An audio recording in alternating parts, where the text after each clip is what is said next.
ความคิดเมื่อก่อนนั้นการฉีดยาไปปะหมอแล้วก็ฉีดยาเป็นสิ่งที่กลัวที่สุดบาเจ็บบาไข้บาป่วยไผบาถามถึงฉีดยุกฉีดยา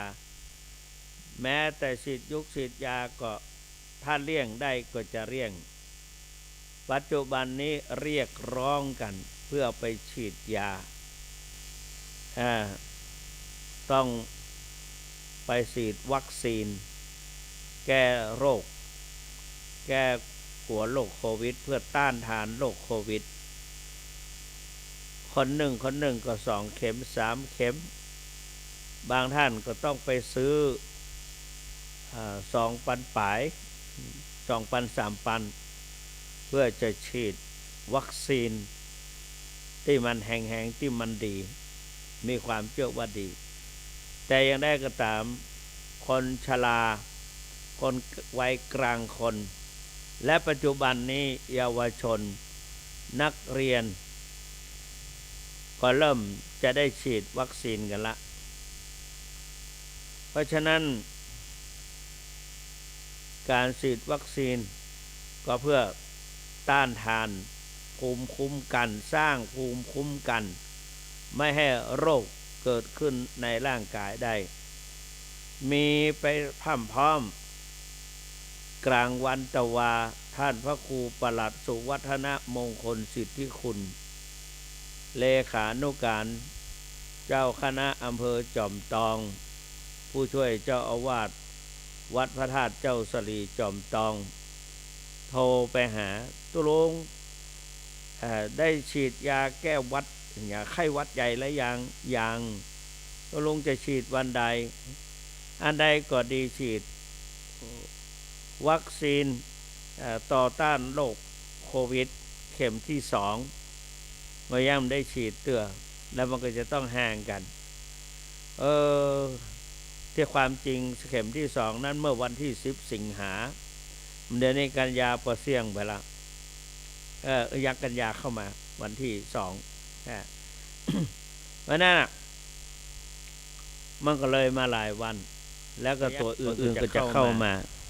อันใดก็ดีฉีดกึดไปกึดมาก็นี่แหละพระพุทธเจ้าสอนให้พิจารณาถึงความตายเรียกว่าอวสังมยามริตพังอวสังมยามริตพังเราต้องตายแน่นอนเพราะว่ามรณะชีวิตังปริโยสานะชีวิตังมรณะเมปริโยสานะชีวิตังเพราะชีวิตของเรามีความตายเป็นที่สุดมีความตายเป็นที่สุดหลวงพ่อวัดพระสิงห์ว่าหายใจเข้าบ่หายใจออกก็ตายหายใจออกบ่หายใจเข้าก็ตายเพราะฉะนั้นพระพุทธเจ้าจึงสอนมรณสติให้พิจารณาถึงความตายแล้วก็อย่าประมาทรีบทำอเชวกิจมาตปังโกชัญญามรณังสุเวความเพียรควรรีบทำเสียตั้งแต่บัดนี้เพราะใครจะไปรู้ว่าความตายจักมาถึงในวันพรุ่งนี้ไม่ใครจะรู้เลยว่าความตายจะมีมาในวันพรุ่งนี้จะตายแต่ว่าสิ่งที่บอกฮู้มันก็ต้องเกิดขึ้นแก่เราแน่นอนเพราะฉะนั้นเราต้องพิจารณาถึงความตายแต่อย่างใดก็ตามพระพุทธเจ้าบ่ฮือประมาทโดยมีสติอยู่กับตนกับตัวต้องมีความรู้ความตื่นตัวความตื่นตัวตื่นใจเพราะนั้นเราจึงต้องสวดพุทโธพุทโธพุทโธพุทโธพุทธานุสติพุทธานุสติเป็นพระนามของพระพุทธเจ้าพุทโธแปลว่าผู้รู้ผู้ตื่นผู้เบิกบานผู้รู้ รู้ผู้ตื่นผู้เบิกบานถ้าแปลว่าผู้รู้อะไรล่ะก็รู้คำตอบก็คือรู้สิ่งที่ควรรู้สิ่งที่ควรรู้นั่นคืออะไรคือรู้จักตนเองรู้จักตัวเองและรู้จักโลกพระสัมมาสัมพุทธเจ้าตรัสว่าสัตบุรุษควรจะรู้7ประการรู้จักเหตุรู้จักผลรู้จักการเวลารู้จักคนและรู้จักสังคมพูดง่ายๆก็คือรู้จักเหตุรู้จักผลรู้จักคนรู้จักประมาณรู้จักการเวลารู้จักคนและรู้จักสังคมรู้จักเหตุว่าสิ่งนี้เป็นเหตุแห่งทุกข์เป็นเหตุแห่งสุขเหตุแห่งทุกข์เราก็ควรจะหลีกควรพูดว่าสิ่งควรหลีกคือความชั่วสิ่งอุบาทคือความขัดแย้งสิ่งร้ายแรงก็คือความมัวเมาเพราะชีวิตไม่พอกับตัณหาการเวลาไม่พอกับความต้องการความสุขของชาวบ้านมีทุกข์เป็นผลความสุขของวิญญูชนคือการปล่อยวางเนี่ยรู้จักเหตุนี้เป็นเหตุแห่งทุกข์นี่เหตุทุกข์สองรู้จักผลว่าสุขเป็นผลแห่งเหตุอันนี้ทุกข์เป็นผลแห่งเรารักความสุขอย่างเบื้องต้นก็ต้องศึกษาหาความรู้ต้องพยายามยิ่งประกอบในการดำเนินชีวิตในเบื้องต้นนี่ก็ต้องมีความอดทนอดกั้นบรรเทาท่านสาธุชนทั้งหลายต้นสู้ตอนต้นเราสบายจะได้ร้ายเมื่อปลายมือเราก็ต้องมีความอดทนนี่เพราะนั้นผลอย่างท่านพุทธศาสนิกชนเอาตัวอาตมาเป็นต้นอายุ68มันเกินวัยชราแล้วนะวัยชราแล้วปฐมวัยมัชฌิมวัยปัจฉิมวัยปฐมวัยนี่ตั้งแต่1 ปีไปถึง30 ปี30 ปีเป็นแต่ต้องศึกษาเล่าเรียนตั้งแต่30 ปีขึ้นไปถึง60 ปีเป็นวัยมัชฌิมวัยเป็นวัยกลางคนตั้งแต่61 ปีไปถึง90 ปีเป็นปัจฉิมวัยแต่ใครเล่าจะรู้ว่าเราอายุเท่าใดเฉพาะอดีตกับปัจจุบันอนาคตเราบ่รู้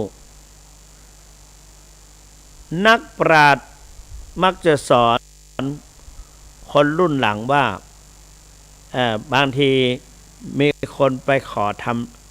อดูหมอขอดูหมอสมัยอาตมาได้ศึกษาอยู่ในมหาวิทยาลัยมหาจุฬาลงกรณราชวิทยาลัยในพระบรมราชูปถัมภ์ตอนนั้นวิทยาเขตยังมีที่วัดมหาธาตุยุวราชรังสิตกรุงเทพมหานครไปเป็นเด็กเทพอยู่13 ปีมีโอกาสได้ศึกษาในมหาวิทยาลัยมหาจุฬาลงกรณราชวิทยาลัยในพระบรมราชูปถัมภ์ครูบาอาจารย์บอกว่าท่านทั้งหลายที่เป็นนักเรียนเป็นพระสมัยใหม่ มีการศึกษาถ้ามีใครมาถามขอดูทำนายทายทักจงให้ความรู้ความกระจ่างแก่ญาติโยมอย่าไปมอมเมาญาติโยมว่าจะต้องสะเดาะเคราะห์อย่างนั้นอย่างนี้ จงถามเขาบอกว่าอดีตไม่ขยันปัจจุบันไม่ขวนขวายอนาคตไม่ต้องทำนายอดีตไม่ขยันปัจจุบันไม่ขวนขวายอนาคตไม่ต้องทำนายเพราะฉะนั้นอดีตต้องขยันปัจจุบันต้องขวนขวายอนาคตทำนายได้เลยว่าต้องไปดีต้องมีความเจริญรุ่งเรืองแต่ถ้าอยู่เฉยๆแล้วก็บ่ประสบความสำเร็จวันผ่านไปผ่านมาพระพุทธเจ้าตรัสว่าคโนโวมาอุปัจจคาแปลเป็นไทยได้ใจความว่าอย่าปล่อยเวลาให้ล่วงไปโดยเปล่าประโยชน์โบราณพูดว่ามีปริศนาถามว่ามีสัตว์ตัวหนึ่งตัวใหญ่นักหนามีหน้า3 หน้ามีตา2 ข้างข้างหนึ่งสว่างข้างหนึ่งลิบหลี่มีปาก12 ปากมีฟันไม่มากปากละ30 ซี่กินสัตว์ทั่วปฐพี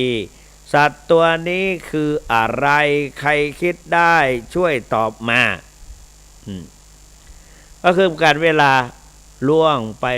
ปเขาเขียนเป็นกลอนว่าอันเวลาและวารีมิได้มีจะคอยใครเรือเมล์และรถไฟก็แล่นไปตามเวลา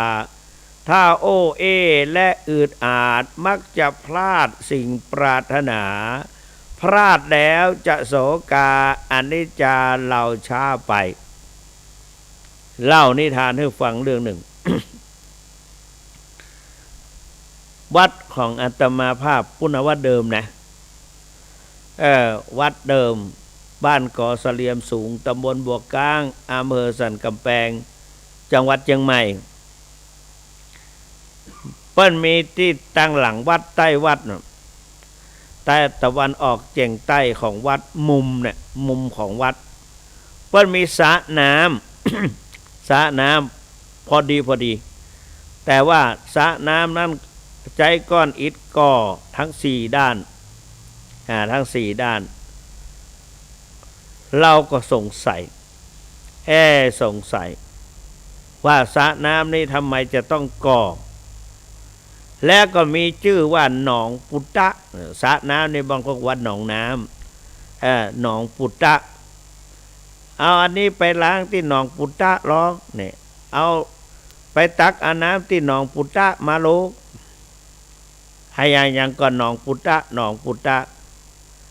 อยากจะรู้จึงถามว่าทำไมจึงเรียกว่าหนองปุตตะหรือสระปุตตะสระน้ำชื่อว่าปุตตะก็ได้รับข่าวจากแม่ชีหมูแม่ชีหมูเปิ้นเป็นแฟนของอดีตนะเปิ้นเป็นเมียของป้านานปานปินตาสมปุ้นอยู่อำเภอเจียงแสนบ้านป่าถอนบุญวันโลนนะป้านานปานเอากระตันหันอยู่น้อยแต่แม่หมูนั้นเปิ้นมาบวชเป็นชีมาอยู่ที่วัดพระพุทธบาทตักผ้าเขาก็ถามว่าแม่ชีหมูเป็นคนก่อเสลียมมาก่อนเขาขอถามหน่อยเรื่องหนองปุตตะนี่มันจะได้กันแม่ชีพอจะหูได้ปรากฏว่าแม่ชีนะเปิ้นเคยอยู่หั่นมาก่อนแล้วเปิ้นย้ายไปอยู่เจียงไฮ้บ้านปลายชีวิตมาบวชเป็นแม่ชีมาอยู่วัดพระพุทธบาทตักผ้าเขามีโอกาสได้เวลาก็ได้สนทนากันแม่ชีหมูหันว่าเป็นลูกหลานของบ้านก่อเสลียมสูงบัวก้างสะกะแปงเชียงใหม่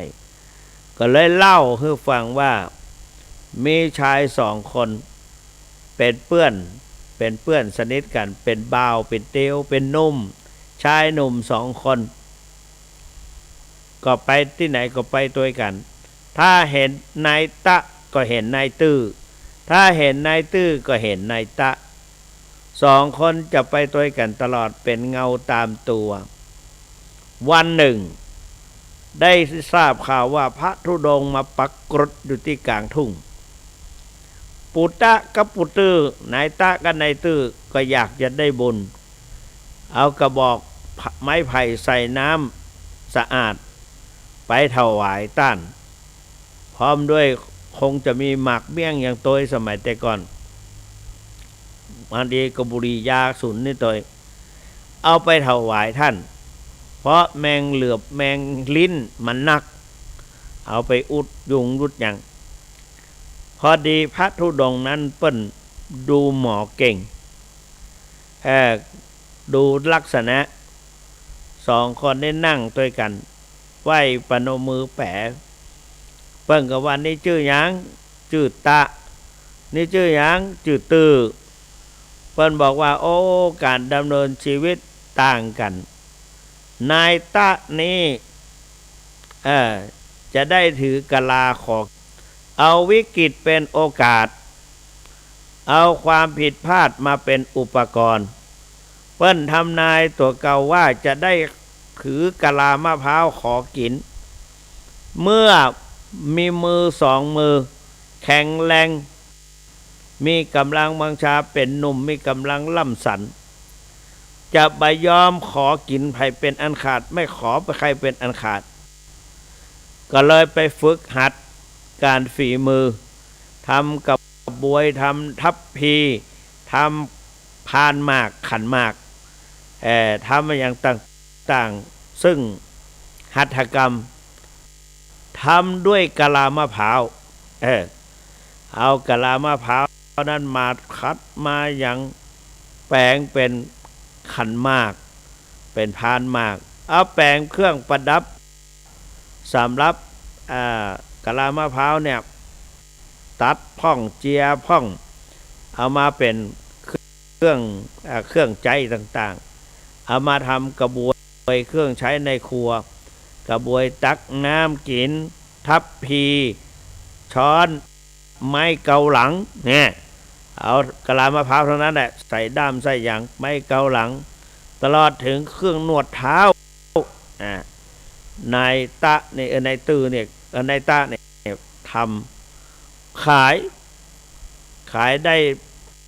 มีคนสั่งจองว่าความชำนาญเกิดจากการเริ่มต้นนี่ก็เลยมีฝีมือเก็บหอมรอมริบเงินแถบสมัยก่อนได้เงินมาเอาไปขายต่างบ้านต่างเมืองบ้างก็ได้เงินมาสะสมมาก็เลยซื้อที่อยู่ที่ซื้อวัวซื้อควายหรือซื้อวัวซื้อควายลงทุนอย่างต่างๆซื้อเข้ามาเก็บไว้ขายมาจากทำได้จากกะลามะพร้าวทั้งนั้นได้เงินจากกะลามะพร้าวทั้งนั้นผลสุดท้ายเป็นดีมีหั่งคือว่าฐานะมั่งมีสีสุขขึ้นมามีภรรยาปลูกบ้านปลูกช่องเนี่ยขึ้นมาภรรยาก็มีความขยันก็เลยทำให้มีฐานะขึ้นก็เลยมากึดถึงคำทำนายของพระธุดงค์ก็เลยมาจ้างคนขุดสระน้ำภายในใกล้ๆกับกำแพงวัดด้านทิศตะวันออกเฉียงใต้หรือมุมของวัดก่อเสลียมสูง จ้างคนปั้นดินและเผาเป็นก้อนอิฐเอามาใส่ตาลสระน้ำในวัดให้กับวัดเพื่อวัดจะได้ใจน้ำ1รดต้นไม้2เอามาล้างถ้วยโถโอชาม3เอาไว้ใจเกี่ยวกับการก่อสร้างทำให้เกิดความสะดวกและเป็นที่พึ่งของสัตว์น้ำเปิ้นปล่อยเคาะปล่อยอย่างปล่อยสัตว์อย่างลงไปในน้ำใสมองตั้งแต่บนทะลุถึงข้างล่างน้ำนั้นใส ชนิดที่ว่าหน้าแรงมาโอ้น้ำนั้นบะแห้งง่ายๆบะซึมซับเข้าไปง่ายๆอันนี้ความเป็นมาของปุตตะเลยบัดตกทุกข์ได้ยากกลายเป็นคนดีมีคฤหบดีมีมั่งมีสีสุขฝ่ายนายตื้อล่ะเปิ้นบอกว่านายตื้อบ้านปลายชีวิตจะตายภายใต้ล่มชเวทกษัตริย์นายตื้อนึกถึงโอ้ถ้าจะได้ไปอยู่กับเจ้าฟ้ามหากษัตริย์หรือว่าจะได้อยู่ในล่มชัดจะต้องได้เป็นเจ้าขุนมูลนายสักอย่างก็เลยปล่อยเวลาล่วงไปเป็นคนขี้เกียจอยู่ไปวันบันทำอะไรยังไปนั่งคนไปสนทนากับคนบ้านเหนือบ้านใต้ไผอยู่ที่ไหนนายตื้อนี่จะไปสนทนาไปคุยผลสุดท้ายชราภาพแล้วลูกหลานหรือญาติก็บ่เลี้ยงนายตื้อกระเสาะกระแสวันหนึ่งเข้าใจว่าเป็นสมโพธิวัดจากอาจจะสมโพธิสระน้ำนั้นไปตัวก็ได้ นายตื้อก็ไปพอเปิ้นเสร็จเรียบร้อยเปิ้นมีครัวตาลเครื่องกวตาลแปลงชัดแปลงยังเครื่องกวตาลเปิ้นหามประดับประดาเปิ้นเอาเครื่องที่ดีๆออกโบดเหลือก้าซากมันก็เอาซากชัดนั่นแหละไปโยนไว้ที่นอกกำแพงวัดนายตื้อบ่ได้กินอย่างเป็นลมยืนอยู่ก็ล้มลงหัวพุ่งเข้าไปที่ซากของซากเครื่องทยทานซึ่งเป็นชัดอยู่7 จันทร์7 จันทร์แล้วไปสิ้นชีวิตอยู่ที่หั่นนับว่าแม่นยำมากอันนี้ปัจจุบันนี้หนองปุตตะนั้นถูกถมไปแล้วแต่เปิ้ลไม่ได้ถมหมดทำเป็นบ่อเล็กๆเขาเปิ้ลบดีผมถมสะถมหนองแต่ว่าก็มีวิธีเหลือไว้นิดหนึ่งให้มันเต็มของมันเอง อันนี้ก็คือนายต้องมีความขยันอดีตไม่ขยันปัจจุบันไม่ขนขวายอนาคตไม่ต้องทำนายท่านพระเดชพระคุณหลวงพ่อเจ้าคุณเมธีปริยัตยาภรณ์บอกว่าคนเราจะต้องเก่งอันใดอันหนึ่งจะต้องเก่งอันใดอันหนึ่งคนเราบักเก่งไปทุกอย่างท่านบอกว่าอย่างนั้นถ้าอันนั้นก็เก่งอันนี้ก็ทำได้อันนี้ก็ทำได้บักเก่งสักอย่างมันก็ใจบ่ได้พระเดชพระคุณท่านเจ้าคุณเมธีปริยัตยาภรณ์วัดเบญจมบพิตรดุสิตวนารามศิษย์ของครูบาวัดพระพุทธบาทตักผ้าครูบาได้นำไปฝากเรียนประโยคปท9ที่วัดเบญจมบพิตรท่านก็เลยเป็นกำลังสำคัญของพระภิกษุสามเณรในกรุงเทพณวัดเบญจมบพิตรดุสิตวนาราม เอาในฐานะเป็นลูกศิษย์ของวัดพระพุทธบาทตักผ้าก็ไปมาหาแวะท่านก็ช่วยเหลือเกื้อกูลแม้แต่จะมาอยู่จอมตองท่านก็นำหนังสือได้ให้มอบหนังสือให้เกี่ยวกับวิธีการแปลธรรมบทตลอดถึงศัพท์ยากของพระธรรมบทตั้งแต่ประโยค2ถึงประโยคปท6ปท6ปท7และอยู่ในเล่มเดียวกันปท8ถึงปท9ท่านเขียนไว้ว่าถ้าจะบินขอให้บินได้เหมือนนกถ้าจะหกขอให้หกได้เหมือนเหมือนม้าถ้าจะดำน้ำให้เก่งเหมือนให้ดำได้อย่างปลาแต่อย่างเอาอย่างเป็ดเป็ดนี่ทำได้หมดบินก็ได้วิ่งก็ได้ดำน้ำก็ได้แต่บ่สำเร็จสักอย่าง ถ้าจะบินขอให้บินได้เหมือนนกถ้าจะหกขอให้หกได้เหมือนม้าถ้าดำน้ำก็ดำเก่งเหมือนปลาแต่อย่าเอาอย่างเป็ด พระเดชพระคุณได้เขียนไว้อย่างนี้ที่ลงหนังสือหนังสือของลำพูนสปล.ลำพูน ในสมัยนั้นประมาณพศ516เนี่ยท่านเขียนไว้ถ้าเจ้าคุณสุวรรณตอนนั้นเป็นสามเณรอยู่ก็เอามาอ่านและมาท่องไว้เนี่ยเพราะฉะนั้นเนี่ยคนเราทั้งหลายสรุปแล้วก็คือว่าพุทโธแปลว่าผู้รู้ผู้รู้รู้จักเหตุรู้จักผลรู้จักตนรู้จักประมาณรู้จักการเวลารู้จักคนรู้จักสังคมรู้จักตนว่าเราเป็นใครรู้จักประมาณในการกินประมาณในการตัวเก่าพอประมาณพอดีโบราณว่าถ้าท่านไม่รู้จักความพอดีท่านก็จะเป็นหนี้ตลอดกาลเพราะฉะนั้นเราต้องรู้จักความพอดีนะความพอดีรู้จักการเวลารู้จักคนนี้เป็นคนดีควรคบคนนี้เป็นคนไม่ดีไม่ควรคบรู้จักสังคมนี้เข้าไปจะต้องทำอย่างนี้จะต้องพูดอย่างนี้จะต้องปฏิบัติอย่างนี้จะเข้ามาในวัด มาวัดในสมัยก่อนเนี่ยเข้ามาวัดนี่ก็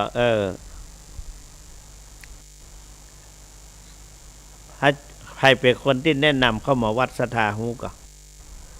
พระเจ้าพิมพิสารได้ไปหาพระพุทธเจ้าสมัยพระพุทธเจ้ายังตนพุทธเจ้ายังตนไปปะกับพระพุทธเจ้าเข้าไปไหว้สาพระพุทธเจ้าว่าข้าแต่พระองค์ผู้เจริญศาสนาอื่นๆเปิ้นนัดศาสนิกของเปิ้นคนที่คนนับถือมาพบกันสัปดาห์ละครั้งหรือ2 ครั้งอย่างนี้เป็นต้นสัปดาห์ละครั้งเดือนหนึ่งก็2 ครั้งเช่นวัน8 ค่ำ14 15 ค่ำพระสัมมาสัมพุทธเจ้าก็ทรงประทานอนุญาตให้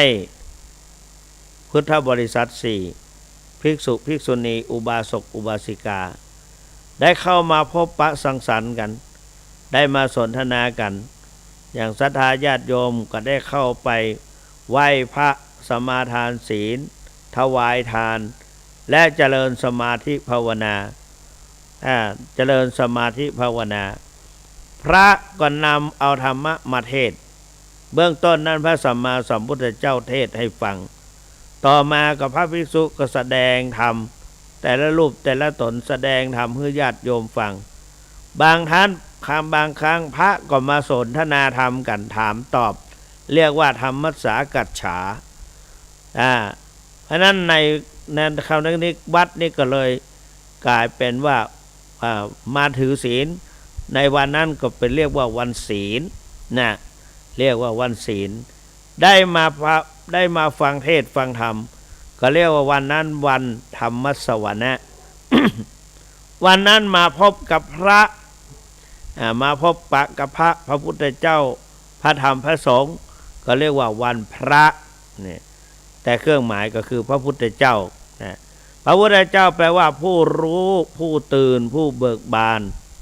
รู้จักเหตุรู้จักผลรู้จักตนรู้จักประมาณรู้จักการเวลาถ้าต่อมาได้จะถามว่าผู้รู้อะไรก็คือรู้จักตนรู้จักโลกรู้จักตนเองรู้จักโลกนั่นก็คือรู้จักธรรมะรู้จักธรรมะรู้จักธรรมคือรู้จักอะไรอย่างให้รู้จักอะไรรู้จักธรรมเนี่ยรู้จักอะไรก็คือรู้จักอริยสัจสี่อริยสัจสี่คืออะไรทุกข์ความทุกข์คืออะไรความทุกข์คือความไม่สบายกายไม่สบายใจ ทุกข์คือไม่สบายกายไม่สบายใจเพราะนั้นความทุกข์พระสัมมาสัมพุทธเจ้าทุกข์กายทุกข์ว่ากายิกทุกข์ทุกข์ทางกายทำไมถึงต้องทุกข์เพราะว่าอามิสทุกข์ทุกข์อิงอามิสต้องอาศัยเครื่องอุปบริเครื่องปัจจัยสี่เครื่องอุปโภคบริโภคเครื่องใจสอยต่างๆตลอดถึงที่อยู่ที่อากินที่ทำมาอาชีพทำมาหากินต้องตรากตรำทำงานต้องตรากตรำเขาเรียกว่าทนกรากกรำแล้วก็ความเจ็บไข้ได้ป่วยเรียกว่าทนลำบากตลอดถึงความบาดถูกอกถูกใจเจ็บใจเรียกว่าทนเจ็บใจเนี่ยความทุกข์มาจากความเจ็บใจประการที่สองเจตสิกทุกข์ทุกทางใจทุกทางใจแล้วว่าไปแล้วนี่อริยสัจสี่ทุกข์สมุทัยนิโรธมรรค ความทุกข์ในไตรลักษณ์อนิจจังทุกขังอนัตตาในไตรลักษณ์ออกบ่งบอกไว้อยู่10อย่าง10ประการ1สภาวะทุกข์ทุกข์ประจำสังขารคือชาติชรามรณะความเกิดความแก่และความตายการต้องเกิดเวียนว่ายตายเกิดในสังสารวัฏเกิดบ่อยๆก็เป็นทุกข์นะชาติทุกขาปุณณปุนังการเกิดบ่อยๆเป็นทุกข์บางครั้งก็เกิดเป็นคนเกิดเป็นเปรตอสุรกายบางครั้งไปเกิดเป็นสัตว์เดรัจฉานอย่างเนี้ย บางครั้งก็มาเกิดเป็นคนต้องมาอัตคัดขัดสนต่างๆอันนี้ทุกข์เพราะการเกิดเวียนว่ายตายเกิด1อันดชะเกิดในไข่2ชราพุชะเกิดในครรภ์การเกิดในครรภ์ก็บ่เหมือนกันเกิดเป็นสัตว์เดรัจฉานก็มีมากมายพระสัมมาสัมพุทธเจ้าเคยเกิดเป็นปลาดุกเคยเกิดเป็นปลาดุกแหวกว่ายในน้ำไปถูกสัตว์ร้ายไปกัดหางเลือดฟุ้งแล้วก็ยโสธราพิมพาไปเกิดเป็นภรรยาก็ต้องอมหางเอาไออุ่นเพื่อให้เลือดกระด้างทุกขเวทนาเกิดในสัตว์เป็นสัตว์หลายพระพุทธเจ้าเขาเกิดเป็นสัตว์เนี่ยมากมายหลายภพหลายชาติอย่างบทสวดต่างๆที่เอามาสวดอุเทตยัญจักขุมาเอกราชาหริสวรรณโนปัทวีปภาโสตังนามาสามิหริสวรรนังอันนี้ก็เกิดเป็นนกยุงแต่ก็น่านับถือเพราะว่าท่านกตัญญูต่อมารดาผู้ตาบอดเรื่องมันยาววันนี้ท่านเล่าไปผมก็จะบาตันวันนี้ล่วงเลยไป36นาทีละมีชั่วโมงเดียวทุกประจำสภาวะทุกประจำสังขารมีชาติชราความแก่ชาติปิทุขาความเกิดเป็นทุกข์ชราปิทุขาความแก่ก็เป็นทุกข์สาธุชนเป็นทุกข์อย่างใดเราท่านทั้งหลายส่วนมากที่ฟังนี้เป็นคนชรากันชราความแก่ลุกก็ยากกินก็ยากทายก็ยาก108พันประการทุกจะกินก็เจ็บเคี้ยวปวดฟันอันนี้ก็ได้จะอู้ถึงมันมีของมันชราอย่างต่างๆมีโรคภัยใกล้เจ็บมาก็ทุกประจำสังขารมีชาติชราและมรณะตลอดถึงความตายถ้าตายก็เป็นทุกข์ ก่อนจะตายนะเพราะได้รับทุกขเวทนาเนี่ยตายไปแล้วก็ยังต้องท่องเที่ยวในวัฏสงสารแถมเป็นทุกข์อยู่ก็เป็นทุกข์ตายไปก็เป็นทุกข์เพราะฉะนั้นอันนี้สภาวะทุกข์สองปกิณกทุกข์ทุกข์จรเราท่านทั้งหลายมีความรักมีความผูกพันคนที่รู้จักมักจีคนใกล้ชิดเช่นพ่อบิดามารดาปู่ย่าตายายบุตรหลานพี่ชายพี่สาวน้องชายน้องสาวตลอดถึงครูบาอาจารย์และสหายทั้งหลายเพื่อนทั้งหลายตายไปเราก็เกิดความโศกาโศกาปริเทวะความคร่ำครวญทุกข์คือความไม่สบายกายไม่สบายโทมนัสก็คือความเสียใจอุปยาสะก็คือความคับแค้นใจสิ่งเหล่านี้เกิดขึ้นอันนี้เรียกว่าปกิณกทุกข์ทุกจรนิพพัทธทุกข์ทุกประจำทุกเนืองนิดเราต้องหนึ่งเพราะหนาวร้อนหิวกระหายขับถ่ายอุจจาระและปัสสาวะศรัทธาสาธุชนทั้งหลายพอเมื่อก่อนนั้นเราเป็นหนุ่มเป็นสาวหรือเป็นหนุ่มเป็นกำกินอันใดก่อนลำน่าถึง40 ปีเขาก็ยังกินลำอยู่กินได้อร่อยแต่พอชราภาพเกิน60ขึ้นไปแล้วเนี่ยกินเผ็ดน้อยเนี่ยก็เดือดร้อนแล้วก็ปัจจุบันเมื่อขึ้นมาโรคประจำตัวกรรมพันธุ์มันก็ตยมากรรมพันธุ์พ่อแม่เคยเป็นอย่างใดตัวเก่าก็เป็นอย่างนั้นบางทีก็มีกรดไหลย้อนกัดต้องเสียบปุ่มกัดยืออึงยึงตลอดว่าบ่เป็นสุขอันเนี้ยทุกนิพพัทธทุกข์ทุกเนืองนิดประการที่สี่พยาธิทุกข์เกิดกับความเจ็บไข้ได้ป่วยร่างกายของเราเจ็บไข้ได้ป่วยบึดเป็นนั่นเป็นนี่อย่างถ้าเจ้าคุณโรคเกาต์เบาหวานไขมันความดันไตเหลือแก่นเดียวน้ำในหูบ่เท่ากันเนี่ยและถามว่ามันเป็นสุขกันทุกวันนี้ก็ต้องไปตรวจแล้วก็หลอดเลือดของตัวเก่าตีบแถมต่างหากเวลาไปดูดเลือดเป็นตุกเป็นยากไปเจาะเลือดหมอต้องแทงเข็ม2 ครั้งถึง2 ข้างนี่จะเจอ3 แผลก่อนกว่าจะได้ถามว่ามันเป็นไงหมอมันหลอดเลือดของท่านตีบแป๊บนี่หรอก็หาเข็มใหญ่ก็บัดได้เข็มน้อยไปมันก็ดูดมาได้แถมมันลูบหลอดซิลลิ่งมันเด้งมาเนี่ยพอมาออกมาว่าซดออกทะลักออกมา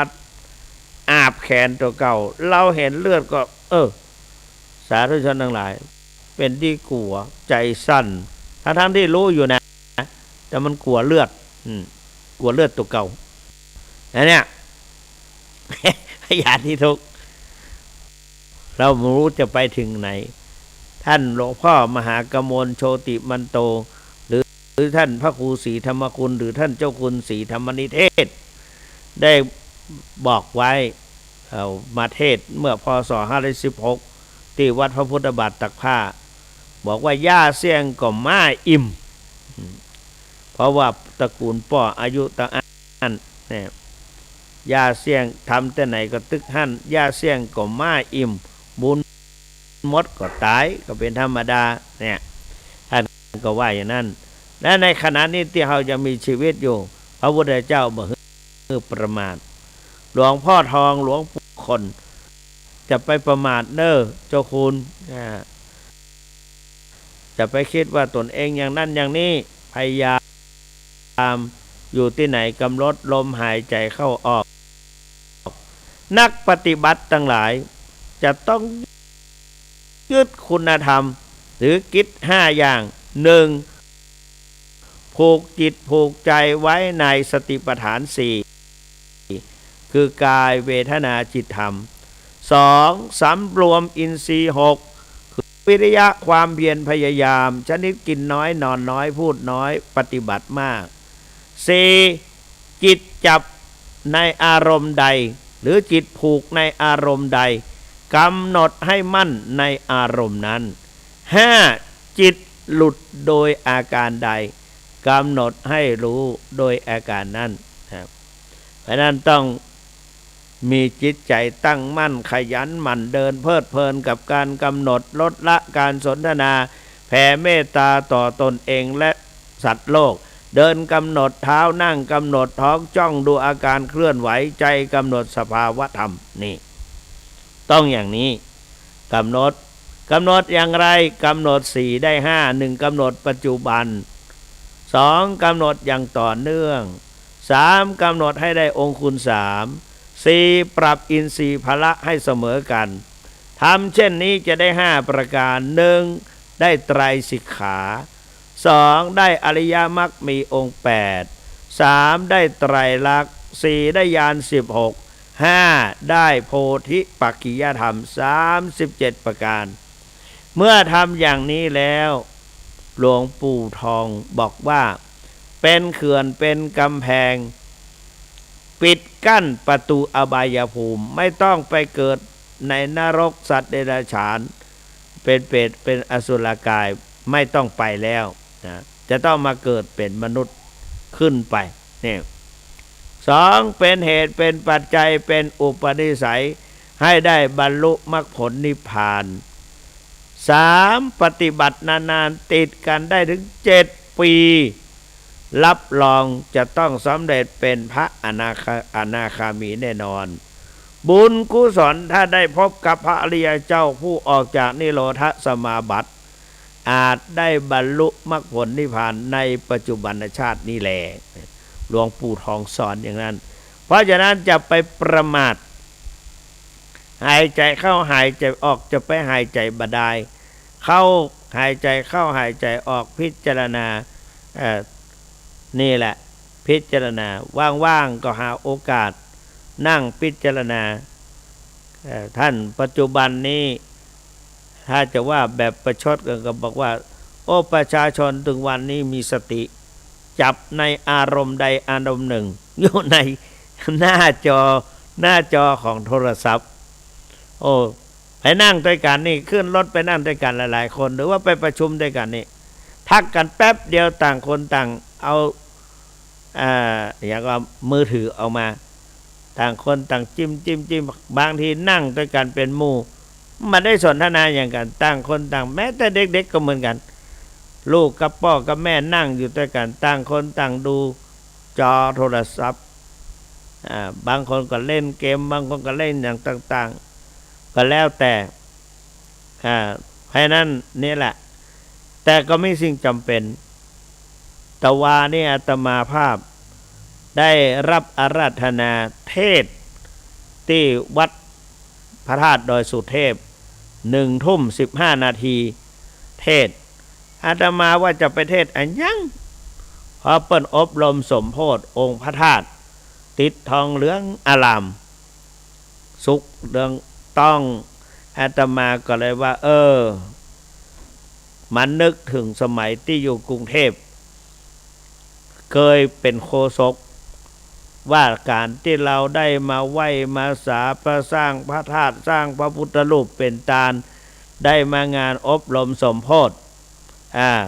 เกิดมาในชาติหน้าก็จะได้คุณสมบัติหรือจะได้อานิสงส์หนึ่งสุวรรณตาจะเป็นคนมีผิวพรรณงดงามสองสุสารตามีเสียงไพเราะสามสุสันทตามีรูปร่างสมส่วนไม่มีสิ่งใดสิ่งหนึ่งขาดห้าสุรูปตาสี่สุรูปตามีรูปร่างงดงามหล่อเหลาเอาการห้าอธิปติจะได้เป็นใหญ่เป็นโต6ปริวารโรจะเป็นผู้มีบริวารนี่มีบริวาร แล้วก็จะขยายไปก็ไปเทศแต่บอกครบหรอกจำมาได้เสี่ยงนะเพราะฉะนั้นประเทศไปได้20 นาทีเพราะเปิ้นกำหนดให้อย่างนั้นอีกอย่างหนึ่งเราก็จะรีบมาตั้งใจว่าจะมาออกอากาศแต่บัตันสักกรรมบัตันสักกรรมแต่มาทราบข่าวว่ามีศรัทธาประชาชนฟังกันเพราะ22 สถานีสาขา ก็ชื่นใจมีคนโทรเข้ามาหามีทุกจังหวัดโทรเข้ามาก็เป็นที่น่าภูมิใจไม่ได้บรรยายออกอากาศแต่มีคนโทรเข้านั่งอยู่ที่วัดมาตอบปัญหาตอบสนทนาปราศัยบางคนว่าคือกำลังใจเนอ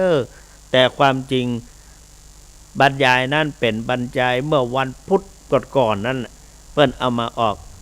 แต่ว่าก็มีศรัทธาญาติโยมโทรเข้ามาไม่หวัดไม่ไหวนับดูได้เลย20 กว่า21หรือ22ก็อย่างเนี้ยก็อย่างวันนี้ไปถึงไหนละนะมาถึงที่ว่า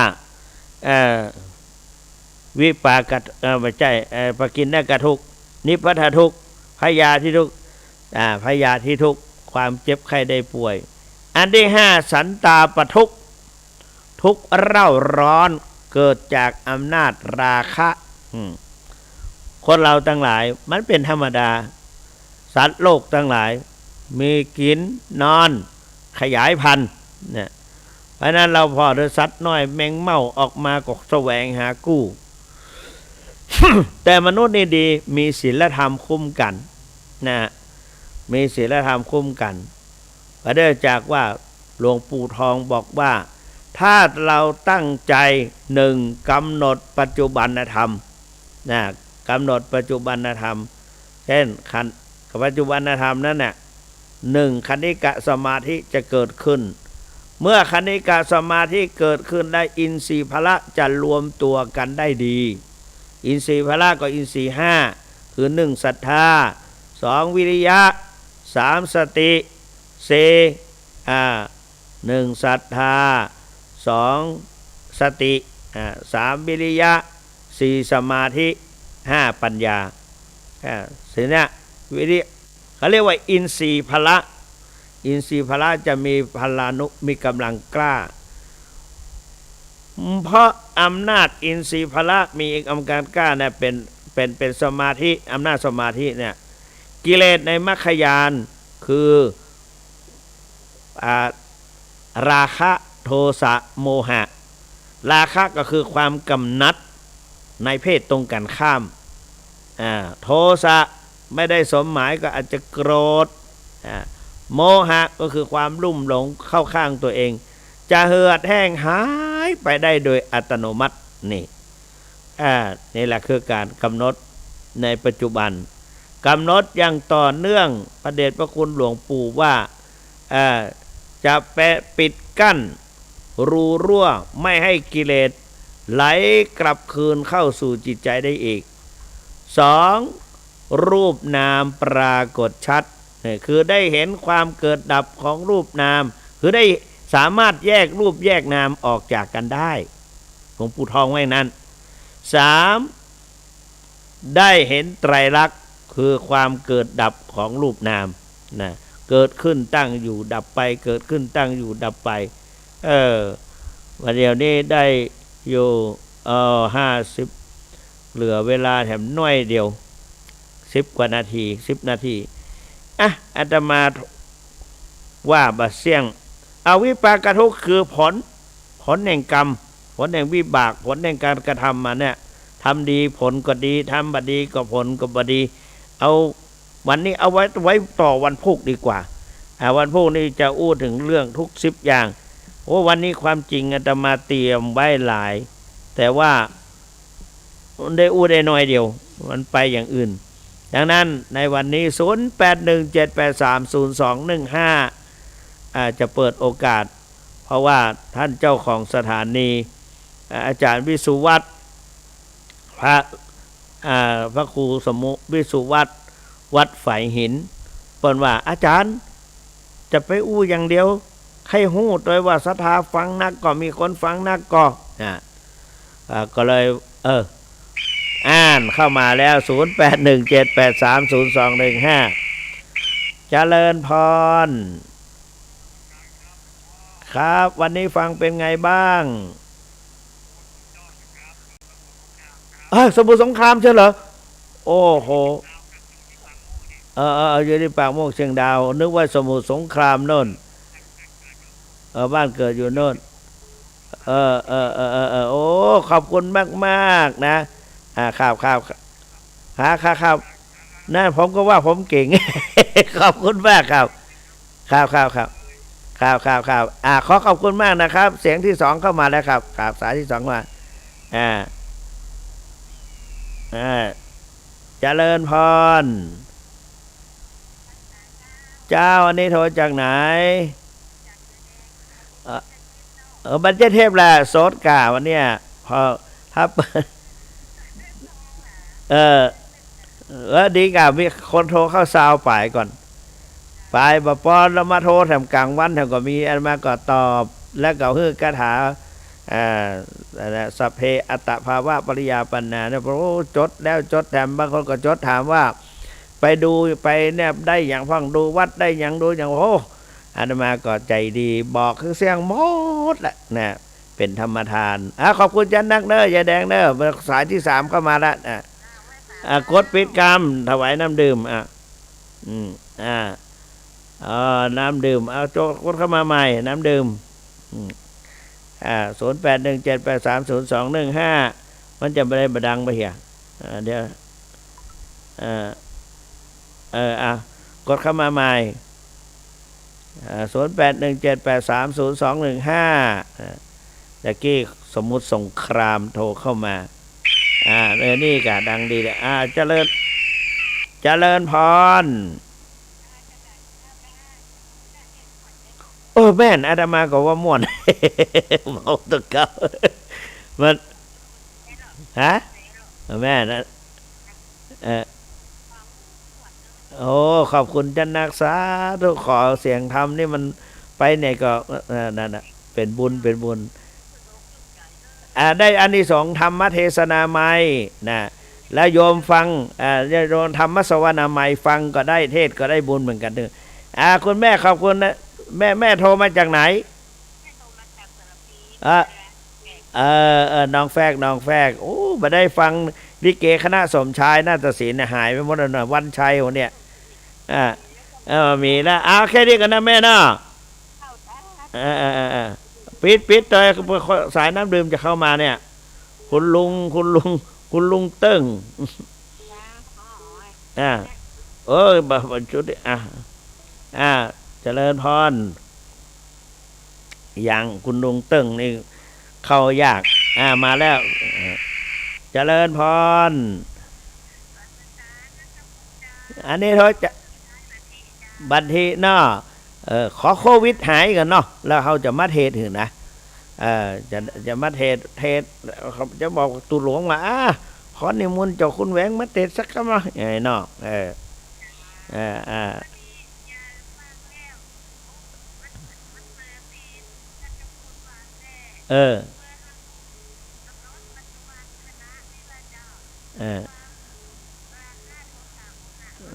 แมนสาธุคือคนอื่นได้โทรเนาะแค่นี้ก็ปิดก่อนคนอื่นเดินเข้ามาครับ0817830215เข้ามาแล้ว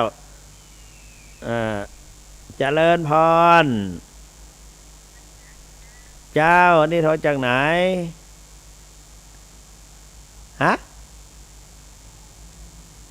แม่ห้อมไหน